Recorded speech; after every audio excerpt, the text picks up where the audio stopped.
रिया एक नॉर्मल सी लड़की थी। कॉलेज जाती थी, घर आती थी और अपने सपनों में जीती थी। उसका सपना था टीचर बनना, ताकि वो बच्चों को सिर्फ पढ़ना नहीं, सोचना भी सिखाए। एक दिन कॉलेज से आते टाइम उसने नोटिस किया, सेम बाइक, सेम चेहरा, हर दिन उसके आसपास। पहले उसने इग्नोर किया, फिर वो चेहरा स्माइल करने लगा, फिर कमेंट करने लगा, और फिर एक दिन उसने रिया का रास्ता रोक के बोल दिया, ज्यादा स्मार्ट मत बन, तुम मेरी ही है। रिया घर आई, पर उसने किसी को नहीं बताया, क्योंकि उसने सुना था तुमने ही कुछ किया होगा, घर का नाम खराब होगा, लोग क्या कहेंगे। रात को रिया का फोन वाइब्रेट करता रहा, अननोन नंबर्स, मैसेजेस, थ्रेट्स। एक दिन रिया लेट हो गई, बारिश थी, रोड खाली और उसके सामने वही बाइक। उसके बाद जो हुआ,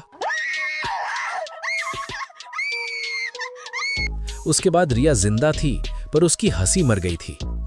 रिया 3 दिन तक चुप रही, आंखों से आंसू नहीं निकलते थे, सिर्फ खालीपन था। उसकी मां को सब समझ आ गया। वो रिया के पास बैठी और बस इतना बोला, बेटा गलती तेरी नहीं है। रिया फूट फूट कर रो पड़ी, जैसे अंदर का बोझ निकल रहा हो। लेकिन घर में सब स्ट्रांग नहीं थे। पापा ने पहले गुस्से में बोला, पुलिस के चक्कर में मत पड़, सोसाइटी पागल है। और रिया ने बस एक लाइन बोली, जो उस दिन उसके पापा को तोड़ गई, आज मैं चुप रही, कल किसी और की बेटी टूटेगी। पुलिस स्टेशन में रिया का नाम पूछा गया, और फिर वही पुराना सवाल, पक्की बात है, कहीं मिसअंडरस्टैंडिंग तो नहीं, लेट क्यों थी। रिया का हाथ कांप रहा था, पर उसकी मां ने उसका हाथ पकड़ के बोला, मेरी बेटी कोई कहानी नहीं सुना रही, सच बोल रही है। एक ऑनेस्ट ऑफिसर मिला, जिसको समझ था कि केस सेंसिटिव है।